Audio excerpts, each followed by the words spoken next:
भगवान श्री कृष्ण ने पर्वत और वृक्षों की पूजा कराने के लिए आज ब्रजवासियों को लेकर के गए हैं। ब्रजवासी सारे गए हैं और ब्रजवासियों ने कहा, देख कृष्ण, हमने तेरे गुरु और तेरे कहने से इस बात को स्वीकार तो कर लिया कि हम इंद्र की पूजा नहीं करेंगे, लेकिन हमें तेरे गोवर्धन भगवान की पूजा करनी नहीं आती। वो जैसा भी हो उसे वैसा स्वीकार करना पड़ेगा। बोले उसकी टेंशन मत लो, तुम उसकी चिंता मत करो। सारे लोग गए हैं और जाकर के गोवर्धन भगवान के पर्वत के समक्ष खड़े हुए हैं। अब सारे ब्रजवासी देखते हैं कि गोवर्धन तो बड़ा विशाल। तो भगवान श्री कृष्ण कहते हैं, चलो जैसे जैसे तुम इंद्र की पूजा करते थे वैसे वैसे अब भगवान गोवर्धन की करो। बोले इंद्र की पूजा तो हम करते थे कि पंचामृत से स्नान कराते थे, जल से स्नान कराते थे, दूध दही घी। तो बोले तो करो गोवर्धन भगवान की भी स्नान की तैयारी। बोले ओ भैया सुन, तेरो गोवर्धन भगवान इतना लंबो चौड़ो है, यहाँ पे यदि एक बार, केवल एक बार यदि लेकर के जल लेकर के चले ना तो शाम हो जाएगी। सारे एक ही काम में लग जाएंगे, जल लेने में। बोले तो बोले शॉर्ट बता, कुछ शॉर्टकट में काम चल जाता हो तो। बोले शॉर्टकट में कैसे काम चलेगा?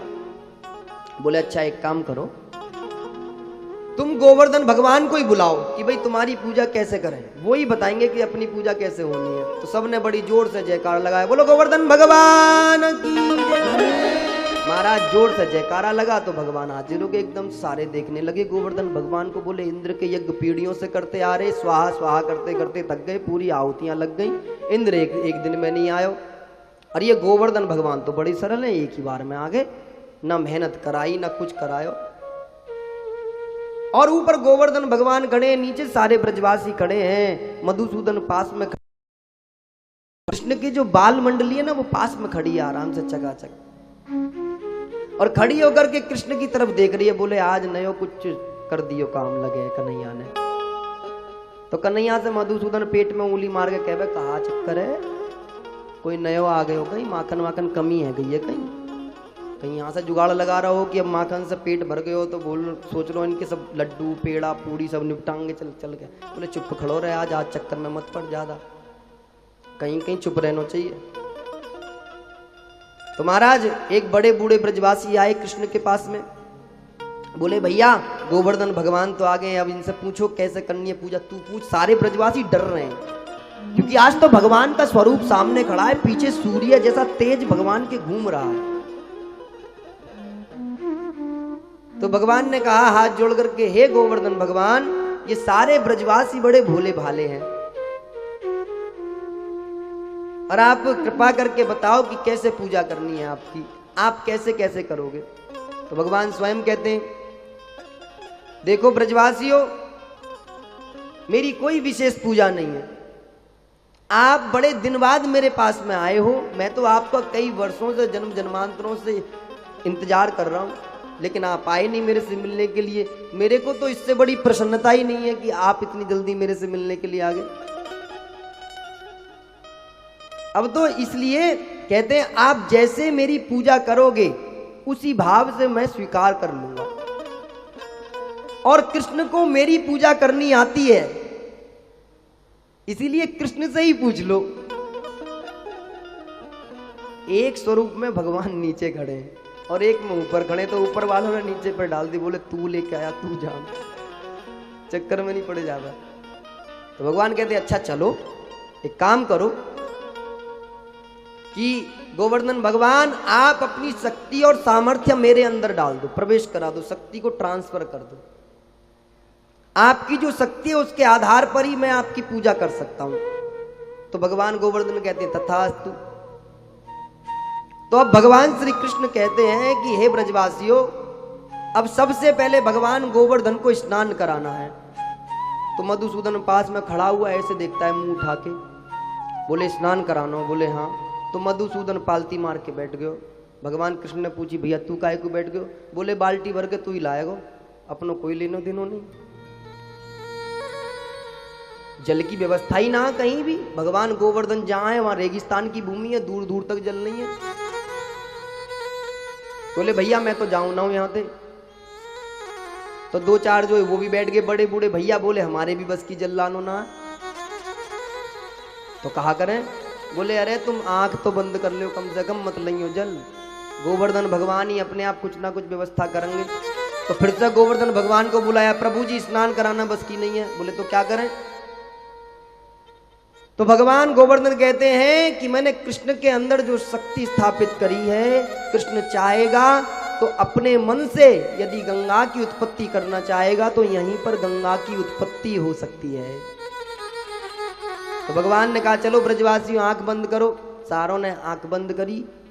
तो भगवान ने नेत्र बंद करे तो भगवान ने गोवर्धन के स्नान के लिए वहीं पर गंगा को बुलाया है, जो आज भी वहां स्थापित है, और उनका नाम मानसी गंगा रखा गया है, जो भगवान के मन से निकली है, जो भगवान ने ही उत्पन्न करी है। और आज भी मानसी गंगा का जल नहीं सूखता, आज भी गोवर्धन का स्नान मानसी गंगा के जल से ही होता है। आज भी गंगा गोवर्धन भगवान को स्नान करा रही हैं। ब्रज के अंदर गंगा, यमुना, सरस्वती, तीनों चारों पांचों जितनी भी नदियां हैं ना, सबका वास है। अब स्नान हो गया। अब कहा कि भाई स्नान हो गया है तो अब परिक्रमा लगानी है। बोले परिक्रमा? बोले परिक्रमा भी लंबी चौड़ी है भैया। बोले तुम चिंता मत करो, एक बार में लगाएंगे। तो भगवान श्री कृष्ण ने सबको लेकर के परिक्रमा लगाई है, किसी को भी थकान नहीं हुई है, सबके थकान दूर कर दी है। पूजा पाठ कर करके जब ये ब्रजवासी वापस लौटे तो आज इंद्र को ये जब मालूम पड़ा कि ब्रजवासियों ने मेरी पूजा नहीं की है तो इंद्र को गुस्सा आ गया।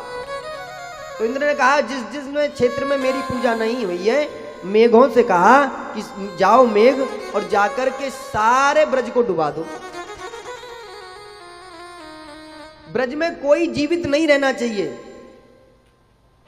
अब तो महाराज मेघ को आदेश दिया तो मेघ चल दिए, और मेघों ने इतना जल बरसाया महाराज, इतना जल बरसाया कि बिल्कुल हद हो गई। तो जैसे ही मेघों ने जल बरसाना चालू किया, आकाश में बिजली कड़क रही है बड़ी तेज। चमकी बिजली नभमंडल में, सुन शब्द तपस्वियों के मन डोले। साधु संत जो तपस्या कर रहे थे उनके भी हृदय में धक धक होने लगी। अरे अब क्या होगा, बिजली कड़क रही है। कपिला गौ करुण पुकार, पत्थर से पड़ने लगे। बड़ी तेज कड़कड़ाहट बिजली की लगातार हो रही है साहब, सबको डर लग रहा है आज बिजली से। तो नंद बाबा कृष्ण से कहते हैं, कृष्ण मैंने तुझसे कहा था ना बेटा कि इंद्र क्रोधित हो जाएगा, देख आकाश की स्थिति, गायें चित्कार रही हैं। तो कृष्ण मौन रहते हैं, बोलते नहीं हैं। और कल शायद आप लोगों को यह एहसास भी हुआ होगा कि जहां पर भगवान की कथाएं होती हैं, कल की इतनी अद्भुत कथा थी कि बाहर की स्थिति बोल रहे थे लोग, मेरे को नहीं पता था, हल्का हल्का पता था कि बड़ी भयंकर स्थिति थी कल बाहर मौसम की, है ना।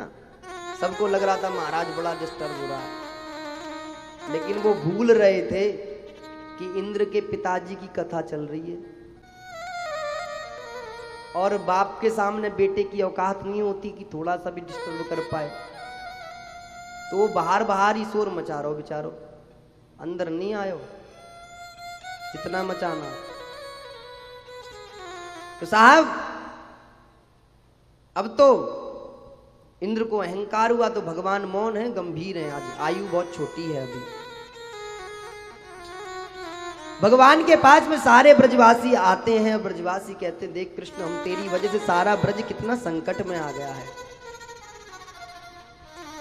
तो भगवान कहते हैं कोई बात नहीं, जहां से संकट आया वहीं से समस्या का समाधान होगा। हम सब गोवर्धन भगवान के पास ही चलते हैं, वही समस्या का समाधान करेंगे। अब तो गोवर्धन भगवान के पास में गए। भगवान श्री कृष्ण ने कहा, हे गोवर्धन महाराज, आपने हमने प्रसादी का भोग लगाया है, आप उनको हमारा जैसा भी भाव था हमने आपको अर्पण किया है।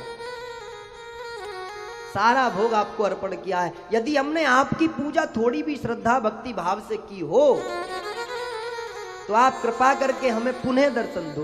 तो भगवान गोवर्धन फिर आ जाते। बोले क्या हुआ? बोले महाराज ऊपर की स्थिति देखो, इंद्र क्रोधित हो गया है। तो भगवान कहते हैं ठीक है, मैं अपनी शक्ति फिर से कृष्ण के अंदर ट्रांसफर कर देता हूं और ये जो कृष्ण है ये इस पर्वत को उठा लेगा और इस पर्वत के नीचे तुम सब आ जाना। ये पर्वत अपना आकार पूरे ब्रज को घेर लेगा। बोले ठीक है। ब्रजवासी सोच रहे हैं अरे ये क्या चल रहा है। तो भगवान श्री कृष्ण के अंदर जैसे ही गोवर्धन भगवान शक्ति का प्रादुर्भाव उत्पन्न करते हैं, वैसे ही भगवान श्री कृष्ण बड़ी तेज गति से पृथ्वी पर उंगली रखते हैं। पृथ्वी पर उंगली रख करके एकदम से चारों ओर गोवर्धन की परिक्रमा लगाते हैं और परिक्रमा लगा करके जिस उंगली को पृथ्वी पर रखते हैं ऐसे घुमाते हैं। एक उंगली केवल पृथ्वी में प्रवेश कराते हैं और एक उंगली से ऐसे गोवर्धन को केवल उठा लेते हैं और उठा करके धीरे से एकदम से उठते हैं और एकदम से मानो गेंद की तरह महाराज गोवर्धन पर्वत को आकाश में सुदर्शन चक्र के रूप में घूमता हुआ गोवर्धन जब नीचे की ओर आता है, महाराज भगवान श्री कृष्ण अपनी कनकी उंगली उठा लेते हैं और उस गोवर्धन को कनकी उंगली पर धारण कर लेते हैं। ये है हिंदुओं के देवताओं का प्रभाव, ये है हिंदुओं के शक्ति का प्रभाव। साक्षात देवता जो इतने विशालतम पर्वत को कनकी उंगली पर धारण कर ले। तो भगवान कहते हैं सारे ब्रजवासियों से बोले आ जाओ अंदर। सारे ब्रजवासी गोवर्धन पर्वत के नीचे आ जाते हैं महाराज और गोवर्धन पर्वत के नीचे आकर के खड़े हो जाते हैं। तो बरसात बहुत हो रही है, सारी गायें अंदर आ गई, सब कुछ आ गए, सारा ब्रज गोवर्धन के नीचे ही समा गया। जैसे जैसे लोगों की संख्या बढ़ती है वैसे वैसे गोवर्धन अपना आकार बढ़ा देता है।